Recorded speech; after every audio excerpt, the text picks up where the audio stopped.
afternoon, everybody. I'm Deb Sofield. You're listening to my weekly radio show called Encouragement for Your Life.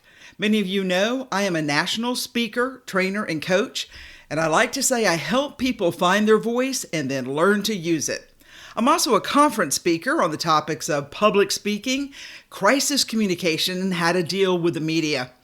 If you're part of an organization that has a nationwide conference and you could add me to the speaker list, I would appreciate it.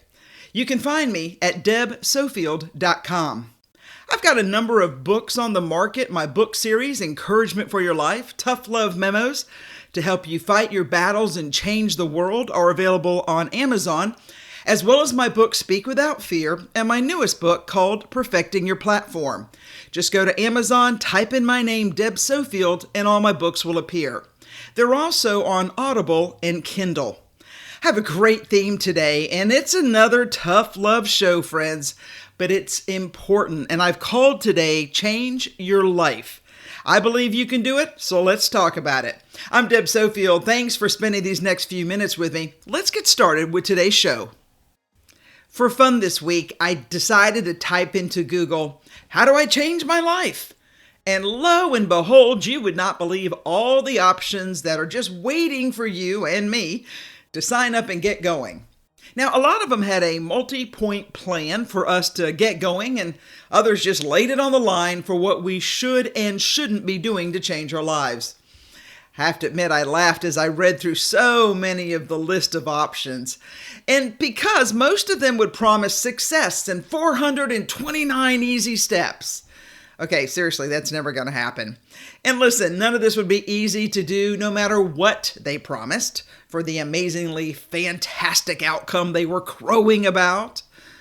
Friend, I wish it were easier. Really, I do.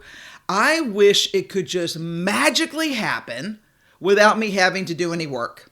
But alas, that's not how life works. You know it, I know it, the world knows it, and yet we still hold out for the easy ride to make our lives simply amazing. So, in my effort to help you and me figure out how to change our lives, I just want to focus on 3 simple ideas. But before I go, let me share with you just a handful of the options that Google gave us. So the first one I came across was ask 35 special questions that will change your life. All right, after 35 questions, I would be asleep.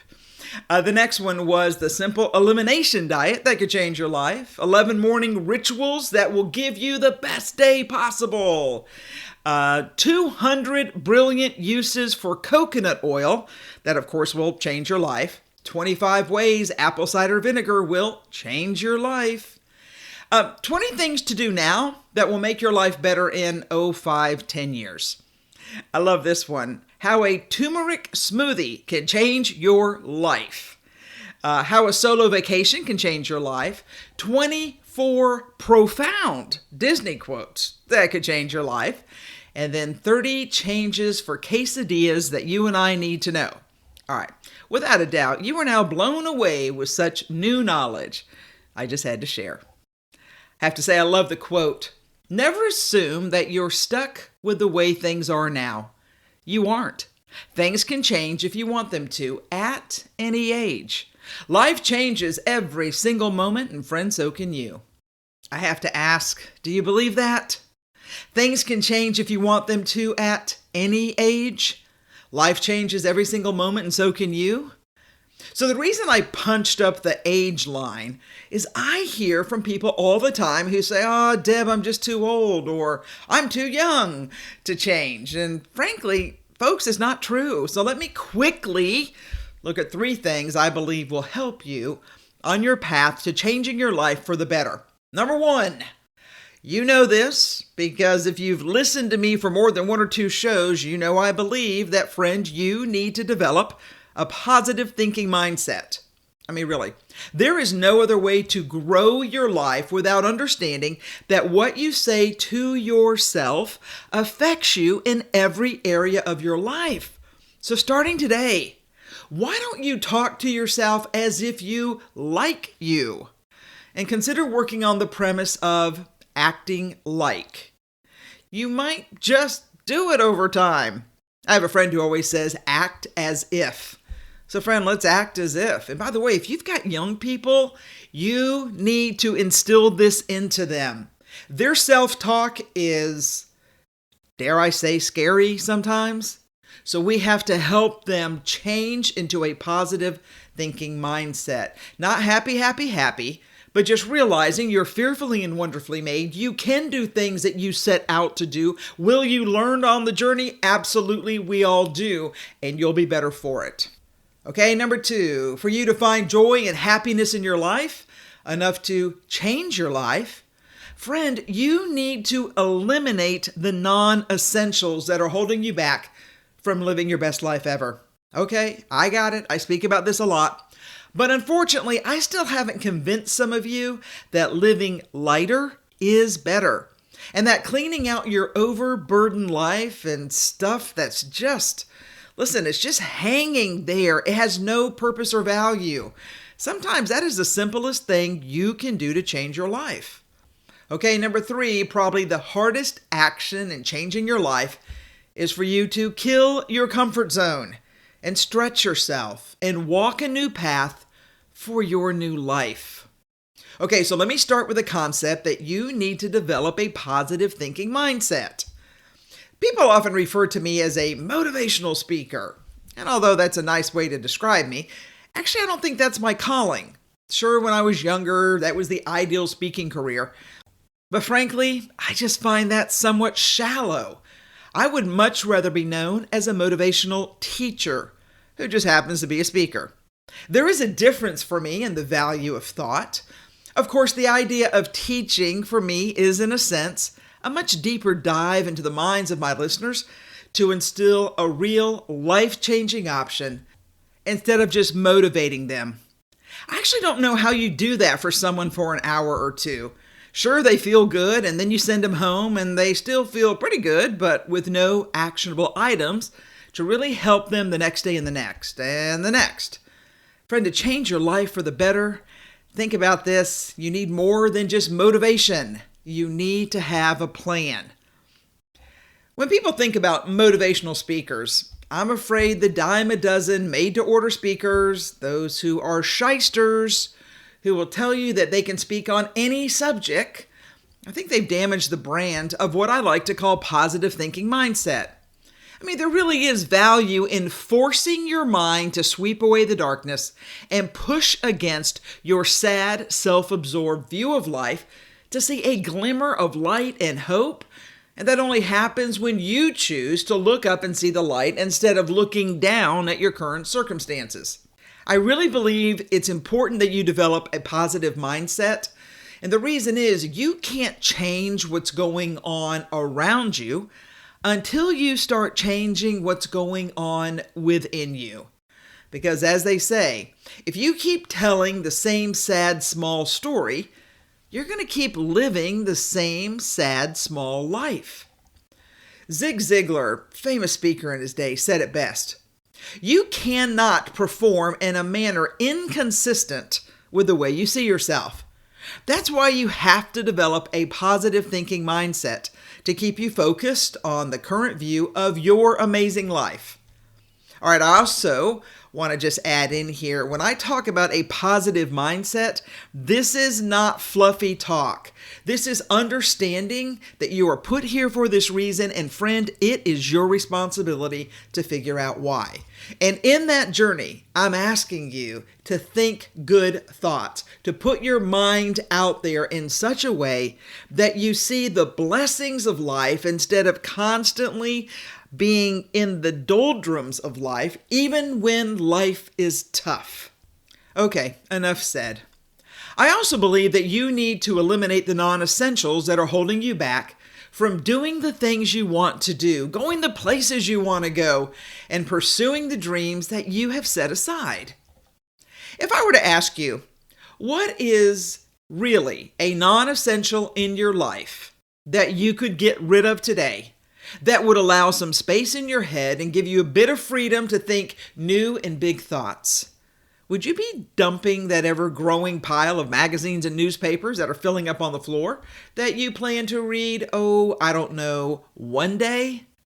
Imagine, with them gone, what else could you put in the place? And don't say more magazines, people. Or how about the broken equipment and toys that are in the closet or the garage? With them tossed out, could you actually put your car in the garage or make it a man cave or a clean space for craft and woodworking projects? Or perhaps there's an old car in the yard, the one you're going to fix 12 years ago. Why don't you just donate it or sell it, take the money and buy something you want? When you think about the statement that time will pass anyway, you can create it spending the life you want or spend it living the life you don't want. That choice is yours. Dear listeners, please consider eliminating the non-essentials in your life. Anything that takes up space that you haven't touched or used or needed in the past, 15 years, I doubt you're going to need it tomorrow. And if you do, then a newer model will most likely be more efficient in your time management than the old one that you tossed out. Okay, except for Pyrex dishes, the old ones are the best ones. Okay, just an aside. If you've ever wanted to travel or do anything that's on your, quote, bucket list, consider getting rid of or selling or trading your non-essential stuff to create a financial fund to make it happen. And then create the space to give you what you need. Because as Steve Maraboli says, incredible change happens in your life when you decide to take control of what you have power over instead of craving control over what you don't. Make a choice for your better life. And of course, I'm going to ask that you get out of your comfort zone. In fact, you should consider killing your comfort zone to stretch yourself until it hurts. Really hurts. And then walk a new path for your new life instead of staying where you are. Friend, that's how you change your life. It's been said that great things never came from comfort zones. Now, let's be honest, that's the truth. How could it if you never get up and get out and get moving to see and do and become what at one point in your life you dreamed about? Tell me, where did those dreams go? Where'd you bury them? Why? Come on, it's not too late to dig up those old bones of dreams gone by. Well, let's be honest, time's slipping away. So let me remind you that in the blink of an eye, everything can change. And it will change for good or bad depending on your choices in your comfort zone. Friend, if you've not grown in your life, how interesting do you think you will be to others? If you stayed the same without taking advantage of opportunities all around you, you've lived your life in the zone of mind-numbing, tedious, boring, dull, and dreary, life-killing contentment. Okay, those are all the words I could think of to describe this awful predicament. I have to say, I love the quote from Maya Angelou who said, "We delight in the beauty of a butterfly, but rarely admit the changes it has gone through to achieve that beauty." Please hear me. When you kill your comfort zone, you will finally have a space in which you can now decide where you'll go next. And by the way, let's just be honest, this honest radio show, this is probably going to be the hardest thing you ever do. It is never easy walking away from what you know and, frankly, what's, comfortable. Miserable, but comfortable, since it's what you identify with. For some, living miserable is better than upsetting the apple cart of life. Wow, I don't know how you do it. And I don't know why you choose to live so small when you were put here to have a big life and to live life abundantly. Life is for the taking to do big, glorious, exciting, magnificent, superb, wonderful, and marvelous things. How dare you sit in your comfort zone? Okay, I know I've probably pushed some of you to the edge today. Please don't change the station. I do this because I just know that some listening today need to be reminded. Friend, you can change your life at any time you choose. Choose wisely. All right, I'm Deb Sofield. This is Encouragement for Your Life. I'm going to take a quick break. I'll be right back with some ways that you can change your life for the better. Hi, I'm Deb Sofield. If someone you know is interviewing for law school, medical school, dental school, veterinary school, college, or a job, call me because you need to be prepared for the interview. Together, we'll craft the answers to the questions that will be asked, even the hard ones. I'll teach you how to connect with the interviewer, work on your positive body language, and give you the powerful words and answers the interview requires. For most interviews, there's a standard set of questions that you must know the answer to. And depending on what you're interviewing for, that conversation changes. You need a coach, and I can help. I have years of experience coaching for all types of interviews. Call me. I'd like to be on your team. I'd like to be your coach. Contact me through my website, debsofield.com. Welcome back, everybody. I'm Deb Sofield. Thanks for staying with me for this second half of my show. I've come across a great article by Brad Gaither called Ways to Change Your Life for the Better. I want to share some of these points with you now. He says this: most people are not happy with their life, yet they continually venture down the same road of unhappiness, never willing to change. As you take a bird's eye view of your current lifestyle, do you like what you see? Are your relationships, career choices, financial situation, other aspects of your life truly satisfying? Or do you feel like there should be more? While most of us have moments of joy, they are usually overshadowed by hours, days, and even years of affliction. Stress, depression, heartache, and overall anxiety. That's part of human nature, but it doesn't have to be the case for you. Friend, you deserve to have the best life possible. And here's the good news. Change is also a part of human nature. In fact, I believe there's an unwritten rule of life stating that the only constant is change. Put in other words, nothing will ever stay the same. Think about it. That is a huge concept. The reason this is significant for you is because your life is going to change. But it's completely up to you which direction you'll take your life when these inevitable changes approach. Will you choose to stay on your current melancholy life direction?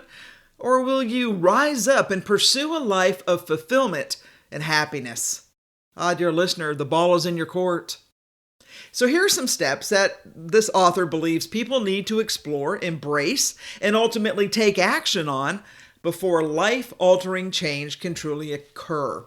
Rule number 1, get disturbed. Gandhi said, we must become the change we want to see. The author says, enough is enough. When deciding you want to change in your life, you must truly get upset with your current situation. Your emotions are very powerful, and you'll find that by using this energy as a catalyst for change, your desired life will be within your grasp. Depending on your circumstances, you may need to fire your thankless boss, pack up and leave an abusive relationship, or sell those cherished but unnecessary electronics to pay your bills. Whatever your scenario may be, you might need to make a drastic shift in your mentality. Now, keep in mind, the more significant your desired life outcome, the stronger your convictions for change must be. His second point is find a passion. Earl Nightingale, famous speaker in his day, said, the more intensely we feel about an idea or a goal, the more assuredly the idea, buried deep within our subconscious, will direct us along the path to its fulfillment. Everyone has an inner passion. It may be as drastic as moving to the tropics, allowing you to study the effects of pollution on the coral reefs, or as simple as having the ability to devote a few extra hours in a day to give back to your church or school or some other local worthy organization. Having an overwhelming motivational force to jump out of bed every day is extremely important for staying happy.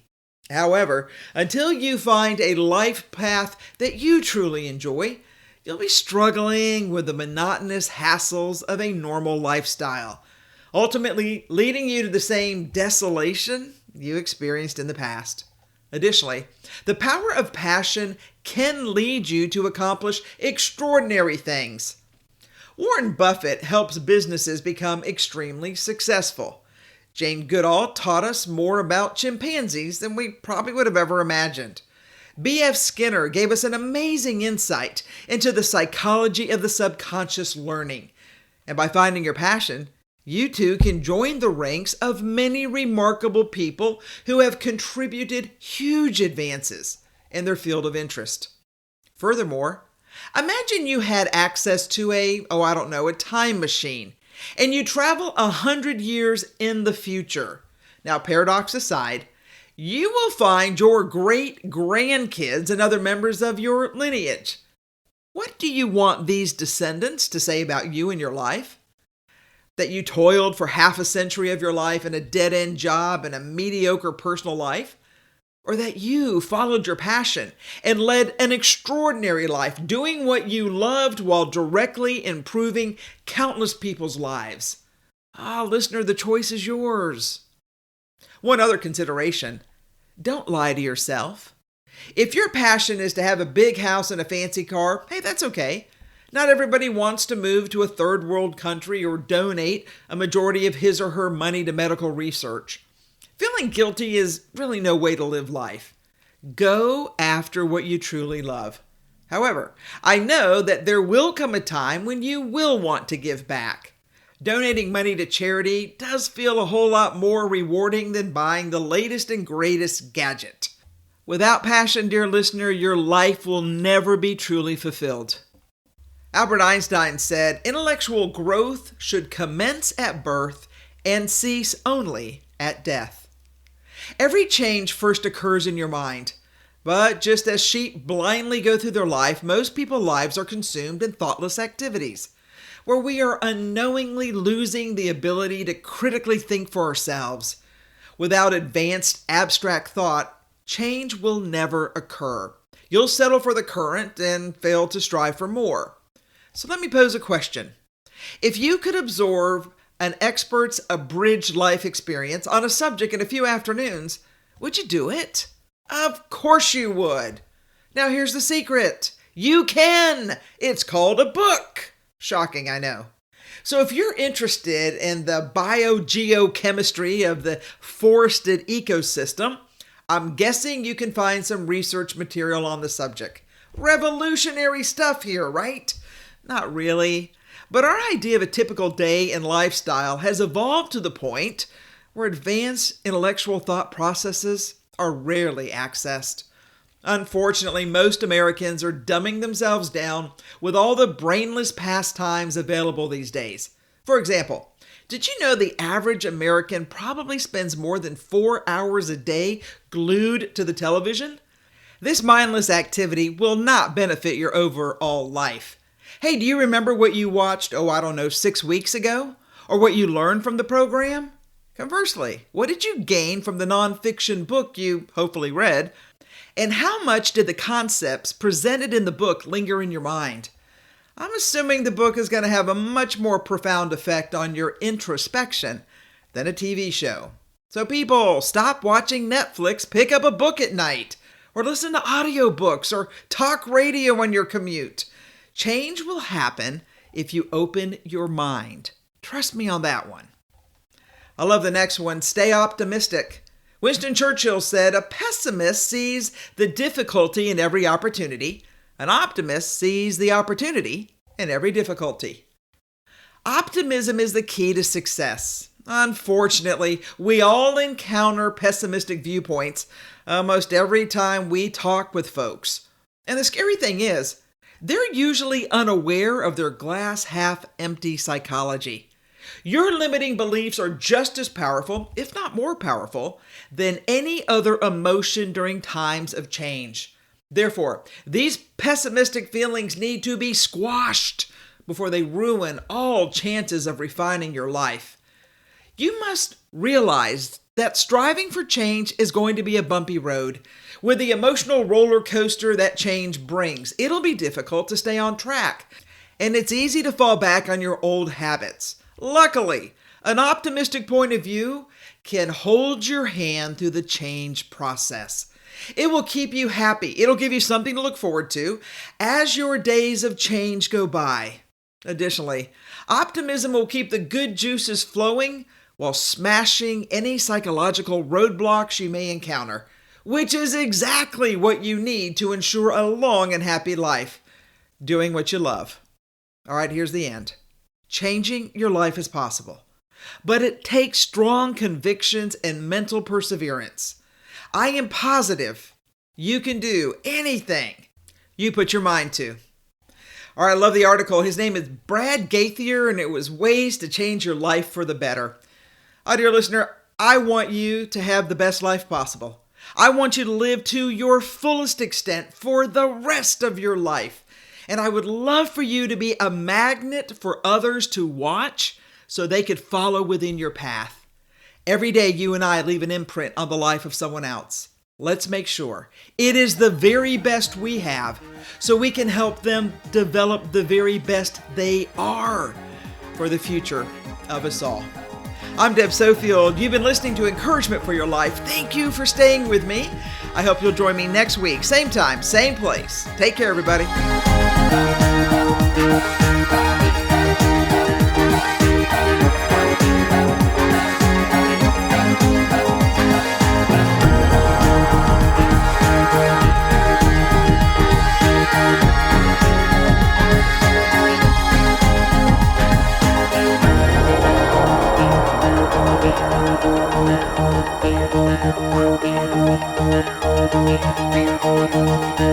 Thank you.